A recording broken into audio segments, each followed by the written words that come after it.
दोस्तों नमस्ते। फिर से एक बार शरद पवार जी का विषय लेकर ही आपके सामने प्रस्तुत हुआ हूं। फिर से एक बार इसलिए कि विजय शिवतारे जी ने जो कुछ भी अपने इंटरव्यू में मराठी में बताया था वही आपको हिंदी में बताने की कोशिश में कर रहा हूं।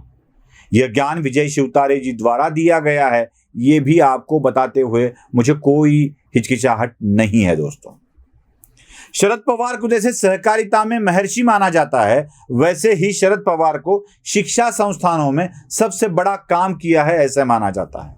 और साथ ही साथ तकनीकी शिक्षा में भी शरद पवार का महत्वपूर्ण योगदान है ऐसा भी कहा जाता है। दोस्तों, वैसे तो शरद पवार के या पवार फैमिली के पास बहुत बड़े बड़े शिक्षा संस्थान हैं और उन्हीं के द्वारा शरद पवार शिक्षा संस्थानों में तकनीकी शिक्षा में बहुत ही अच्छा काम करते हैं, यह बताया जाता है। सिर्फ बच्चों की शिक्षा नहीं, बल्कि जो कुछ भी शुगर फैक्ट्रीज में तकनीकी अच्छाइयां करनी होती है, संशोधन करना होता है या निर्माण करना होता है, उसमें भी शरद पवार का योगदान है ऐसा माना जाता है। उसी के बारे में हम जरा बात करेंगे और देखेंगे कि सच क्या है। बारामती का विद्या प्रतिष्ठान शरद पवार का बनाया हुआ एक बहुत अच्छा शिक्षा संस्थान, जिसमें शरद पवार को राजे कहा जाता है उसकी ऑफिशियल वेबसाइट पर।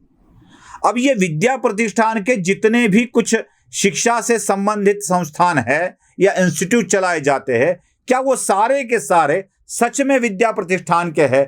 एक बात सोचने लायक है। सोमेश्वर सहकारिता वाली शुगर फैक्ट्री थी जिसके कई शिक्षा संस्थान चालू थे, उसको शरद पवार ने विद्या प्रतिष्ठान में कन्वर्ट कर लिया है।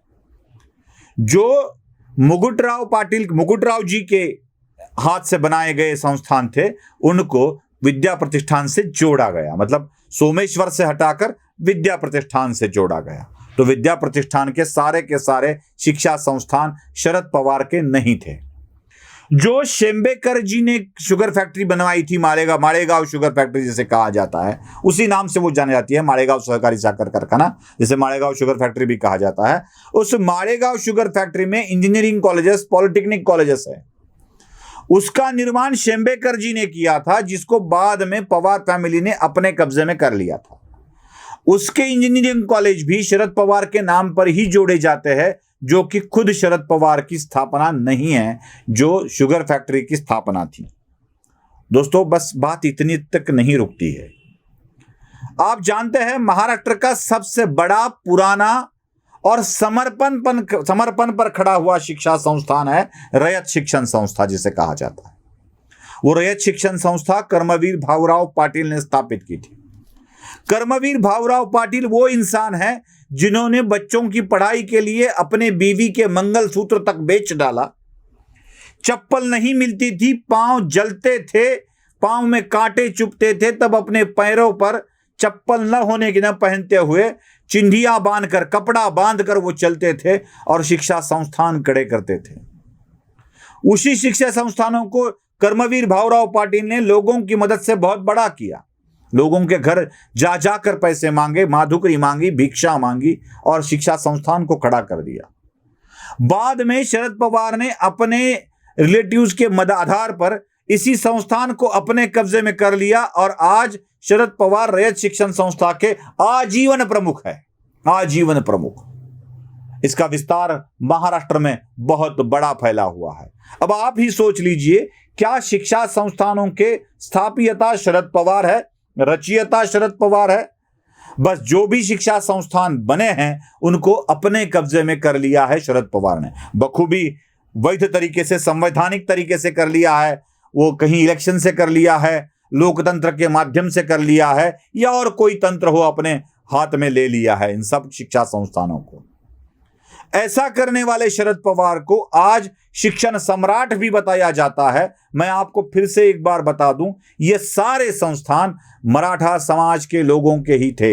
एक और बड़ा संस्थान आपको मुझे बताना है, पुणे जिला शिक्षण मंडल कहा जाता है जिसे। यह पुणे जिला शिक्षण मंडल, उसकी स्थापना ही की थी बांदल ने और घोलप नाम के व्यक्तियों ने, बांदर और घोलप, और जिसमें और कई लोग शामिल थे। बीडी वाले लोग भी शामिल थे जो इस संस्थान को चलाया करते थे। मैं आपको बता दूं कि तुकाराम महाराज, संत श्रेष्ठ तुकाराम महाराज के वंशज जो मिनिस्टर भी थे रामकृष्ण मोरे, ये भी इसी संस्थान में शामिल थे, पुणे जिला शिक्षण मंडल में। रामकृष्ण मोरे एक निहायती शरीफ त्यागमूर्ति इंसान थे, जिन्होंने इस शिक्षण संस्थान को बहुत अच्छी तरीके से चलाया था। दुर्भाग्यवश उनकी मृत्यु हो गई और मृत्यु के बाद राज्य सरकार में बैठा हुआ कोई तो आदमी चाहिए, इसलिए अजित पवार जी को इस संस्थान में लाया गया। जैसे ही अजित पवार की एंट्री हुई, उसके बाद इस संस्थान से बाकी सब लोग निकल गए। जिन बांदल और घोलप ने इस संस्थान को बनाया था, उसी बांदल और घोलपों के लड़के आजकल इस संस्था में प्यून का, चपरासी का काम कर रहे हैं। जिन्होंने इस संस्था को बनाया था वो आज कहीं भी नहीं है। आज ये पूरा पुणे जिला शिक्षण मंडल पवार के हाथ की कठपुतली बना बैठा है और कहा जाता है कि शिक्षण सम्राट है पवार। न जाने इतने कितने उदाहरण मैं आपको दे सकता हूं, कितने उदाहरण जो खुद विजय शिवतारे जी ने अपने इंटरव्यू में दे दिए है, जो आपको एनालाइजर न्यूज पे मराठी चैनल पर दिखेगा। जो मराठी जानते हैं वो देख ले, जो मराठी नहीं जानते हैं उनके लिए ये बातें मैं कह रहा हूं। वसंत दादा शुगर इंस्टीट्यूट की स्थापना की गई थी। महाराष्ट्र के कृषि में काम करने वाले जो गिने चुने मुख्यमंत्री है वसंतराव नाईक पहले थे, उनके बाद वसंत दादा पाटिल बने, जिन्हें लगा कि महाराष्ट्र की सहकारिता का शुगर उद्योग या शक्कर उद्योग अच्छी तरह से चले। उन्होंने इस इंडस्ट्री को बड़ा करने के लिए वसंत दादा शुगर इंस्टीट्यूट की स्थापना की थी। और जब स्थापना की गई थी तब यह तय हुआ था उसके घटना में, संविधान में उसके, कि महाराष्ट्र के मुख्यमंत्री इसके पदसिद्ध अध्यक्ष रहेंगे और कार्यवाहक के रूप में राज्य के साखर आयुक्त काम करेंगे। लेकिन बाद में शंकरराव कोले की मदद से शरद पवार इस इंस्टीट्यूट में आ गए वीएसआई में, और उन्होंने खुद को ही इसका आजीवन प्रमुख बना दिया। अब महाराष्ट्र का मुख्यमंत्री वसंत दादा शुगर इंस्टीट्यूट का प्रमुख नहीं होता है, शरद पवार होते हैं। और बताया यह जाता है कि शरद पवार ने बहुत अच्छी तरीके से काम किया है। दोस्तों, इतना ही नहीं है, नेशनल हेवी इंजीनियरिंग की स्थापना की गई थी। वो इसलिए की गई थी कि शक्कर उद्योग के लिए जो भी कुछ यंत्र सामग्री लगती है वो बड़ी महंगी मिलती है अन्य संस्थानों के द्वारा, अन्य कंपनियों के द्वारा। तो सस्ती, अच्छी और टेक्निकली स्ट्रांग मशीनरी बनाई जाए, इसलिए नेशनल हेवी इंजीनियरिंग की स्थापना पुणे के नजदीक तलेगांव में की गई थी। लेकिन हुआ क्या, ये शरद पवार ने अपने कब्जे में ले लिया, सैकड़ों एकड़ जमीन भी अब उनके कब्जे में है और नेशनल हेवी इंजीनियरिंग का खत्म हो गया है अस्तित्व ही। अब ऐसी ही बातें हर बार राजनीति में होती आई है और शरद पवार खुद को शिक्षा सम्राट, सहकारिता सम्राट, महर्षि बताते आए हैं। ये सच्चाई आपके सामने आनी चाहिए, इसीलिए बता रहा हूं। आपको पसंद आए तो फॉरवर्ड कीजिएगा, सबको बताइएगा और चैनल को सब्सक्राइब जरूर कीजिएगा। धन्यवाद।